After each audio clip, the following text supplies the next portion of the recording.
que no sea lo mismo todo con Yeshua, que hayan sido, que lo hayan puesto como un héroe, que lo hayan, todos los milagros, como digamos Moisés abrió el mar, que caminó sobre las aguas, Sí. o también todo el resto de cosas que vemos de Yeshua, que también haya sido eso como a ponernos un héroe para... Ajá. ¿Qué nos salva de pensar que eso no pudo haber pasado con Yeshua? Hola familia, ¿qué tal? Bendiciones a todos, Shalom. Acá estamos una vez más exhibiendo las doctrinas de hombre, doctrinas ateas, que se enseñaron en el video Edificio de Construcción del canal El Remanente de una Fe Inteligente. ¿Sí? Así que continuemos con este análisis. Shalom. Yo creo que también pasó eso. La verdad, y yo tengo que ser realista, porque no podemos ver que toda la Biblia hasta ese punto fue escrita de esa forma y esta parte no. Bueno, acá es justamente el punto, una hora con 12 minutos estuvo desarrollando o mostrando de por qué los personajes, las historias bíblicas son todos cuentos, ¿sí? Todo historias inventadas que en realidad no sucedieron. Dice, y si esto fue así con el Antiguo Testamento, con el Tanaj, ¿por qué ahora sería diferente? ¿Sí? ¿Por qué ahora no? ¿Sí? Indicando que la misma forma de pensar que él tiene, ¿sí? O la misma hipótesis de argumentos ateos que tiene acerca de todo el Tanaj, ¿sí? Dice que eso también, esa forma de pensar la tenemos que ver con el Nuevo Testamento, porque así como se sabe que Moisés no existió, ¿sí? O quizás sí, pero la historia no. Abraham sí existió, pero la historia no. Del mismo modo, lo que cuenten los evangelios acerca de Mashiach, es muy posible que todo sea una gran mentira. Eso es lo que dice Eliot. Continuemos ahora escuchando, a ver cuáles son las evidencias que saca, ¿sí? Comencemos. La verdad es que con Yeshua hicieron lo mismo. Desde el inicio, cuando hablamos acerca de su nacimiento, ya le inventaron algo que no es cierto. O sea, cuando vemos al escritor de Mateo diciéndote, se cumplió la profecía que decía, he aquí la Virgen concebirá y dará a luz un hijo y pondremos por su nombre Emmanuel, que significa Dios con nosotros, ya te está diciendo algo que no es cierto. Porque la profecía que estaba allí, sí fue profecía, pero no se refería a Yeshua. Se refería a Emmanuel, el hijo del profeta Isaías. Bueno, por un momento pensé que iba a salir con el tema de la Virgen o joven, sí, Almaz Betulá, pero dijo de la Virgen, citó la Virgen, o sea, él dijo la Virgen concebirá y dará a luz un hijo, sí, citando Mateo, que por algo lo dice así Mateo, sí, porque la Septuaginta griega, escrita 200 años antes aproximadamente, decía Virgen, sí, traducida del hebreo al griego por eruditos hebreos, ¿sí? Por rabinos, escribas hebreos, judíos, ¿sí? Bueno, pero no tocó ese tema. Él dijo que la profecía no se refiere a Mashiach, sino al hijo del profeta Isaías. Miren, todas las profecías que se refieren a Mashiach, que Eliud dice no se refiere a Mashiach, se refiere o al hijo de David, o se refiere a David, o se refiere a cualquier otro. El mismo Mashiach dijo que era necesario que se cumpla todo lo que estaba escrito de él en los Salmos, la ley y los profetas, ¿sí? Y los evangelios están contando que esto era una profecía referente a Mashiach, aunque Eliud diga que no.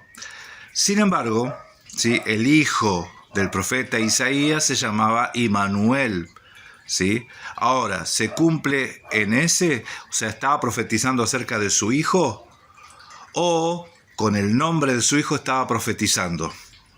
Les digo porque los profetas a los hijos los nombraban con nombres proféticos. Los nombraban de una forma porque escondían un mashal.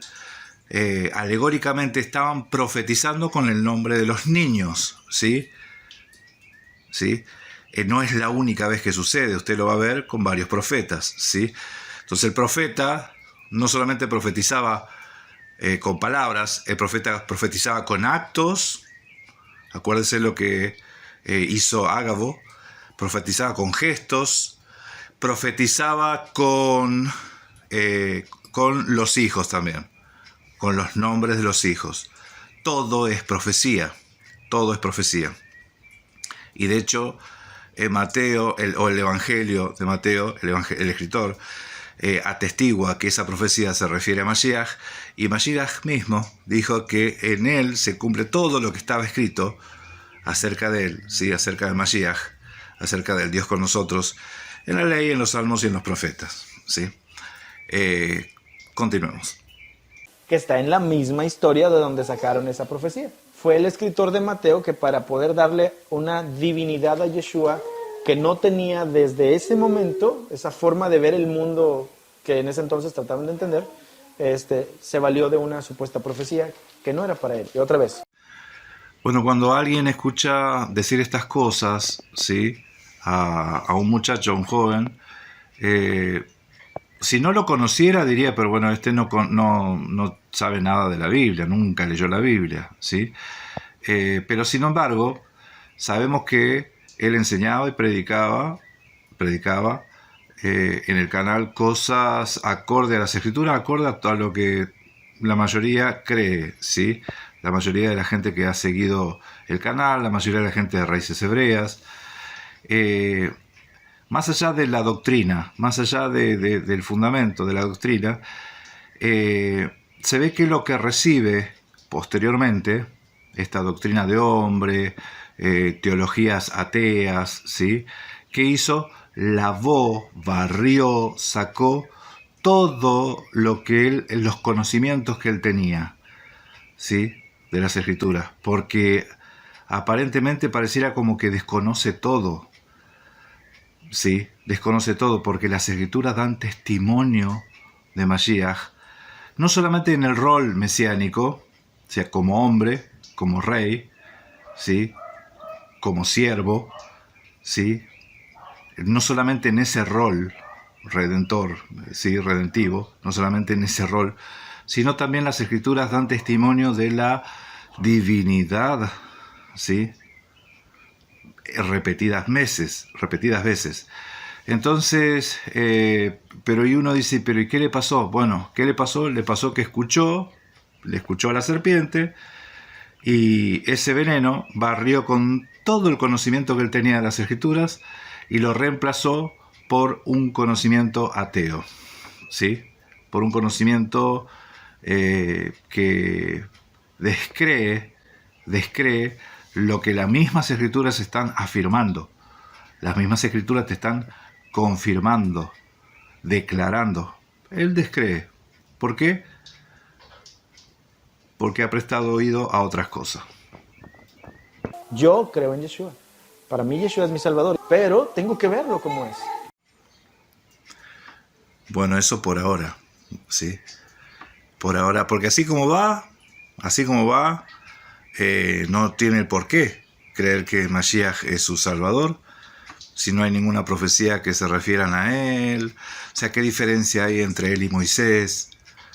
Pero estaría bueno que responda algunas preguntas, ¿no? Pero es cuestión de tiempo que se termine analizando y niegue. Bueno, ya está negando a Mashiach, ¿sí? Está negando su rol, las profecías que hablan sobre él, su esencia, su divinidad, ¿sí? Está negando ya muchas cosas. Así que lo demás es cuestión de tiempo, ¿sí? No va a pasar mucho hasta que termine negándolo por completo, ¿sí? Sigamos escuchando. Les explico por qué digo lo de Isaías. Creo que es necesario que quede, no nada más así, cerrar el asunto. Si ustedes van a Isaías capítulo 7, dice la Escritura que había una guerra y había una invasión de la casa de Judá en el tiempo del rey Acaz. Pero cuando venía la invasión, entonces el rey Acaz corrió a pedir al profeta Isaías que le diera una palabra de Adonai, ¿verdad? Porque pues él iba a la guerra y que siempre tenían que pedir la consulta con el Eterno para que así ya les dijera qué hacer. Entonces el Eterno le dice a Isaías, tú y tu hijo, y no recuerdo el nombre de su hijo mayor, vayan y busquen al rey Acaz y encuéntrenselo en el camino, y cuando te lo encuentres le vas a decir esto. Y entonces cuando se lo encuentren en el camino, Isaías le dice al rey, Acaz, Elohim o Yahweh te ha dicho que él está contigo, que no temas, que él va a destruir a tus enemigos. Y dice Yahvé que le pidas una señal para comprobarte, o sea, como lo de Gedeón, que le pidas pruebas, te va a comprobar que está contigo. Y entonces Acaz le dice, no, yo no quiero tentar a Dios, yo no quiero pruebas. E Isaías, cuando escucha al rey, se enoja. Dice, por favor, hombre, si tú eres bien cabezón, siempre te la pasas tentándolo y ahora te haces el digno y dices que no quieres hacer ese tipo de pruebas, pues sabe esto, Yahvé mismo te dará señal. He aquí, la doncella concebirá, o la joven, de hecho la palabra correcta debería ser la joven, y la Reina Valera dice la virgen, he aquí, la virgen concebirá y dará a luz un hijo y llamará por su nombre Emmanuel. Eso dice la Reina Valera. Nosotros sacamos de contexto esa cita. Bueno, ven que cuando le conviene, es algo que sucedió ahí, que estaba histórico, literal, estaba aconteciendo. Y cuando no le conviene, es algo inventado, es un cuento, ¿sí? Es una historia egipcia o no sé qué, de dónde, pues ya sacó un montón de orígenes, ¿no? Pero acá no, cuando tiene que ir en contra de Mashiach, entonces sí, ahí sí es literal lo que está sucediendo, ¿sí? Ven que cuando le conviene, ese es el argumento ateo, usa lo que le conviene y cuando le conviene, ¿sí? Sin sacar de contexto, nosotros no negamos los acontecimientos, lo que sucede, ¿sí? Ahí, pero tampoco negamos la profecía, porque el que está hablando es un profeta, ¿sí?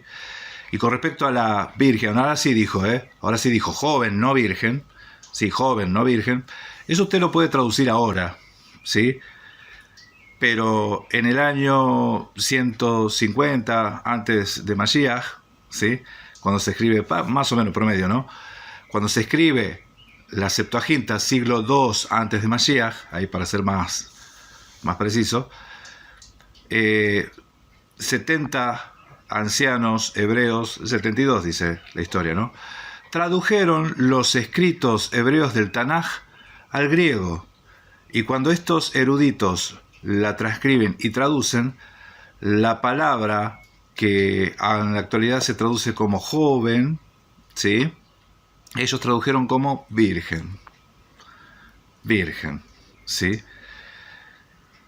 Así nomás, mucho antes de Mateo, mucho antes de que el Evangelio de Mateo esté escrito, ¿sí? Y esto escrito por rabinos eruditos, escribas judíos, ¿sí? Bueno, hasta aquí llegamos, vamos a continuar en el próximo video. No deje de dejar su comentario, yo les agradezco mucho. Gente, hermanos, bendiciones a todos. Continuaremos con estos análisis, ¿sí? Bendiciones, shalom.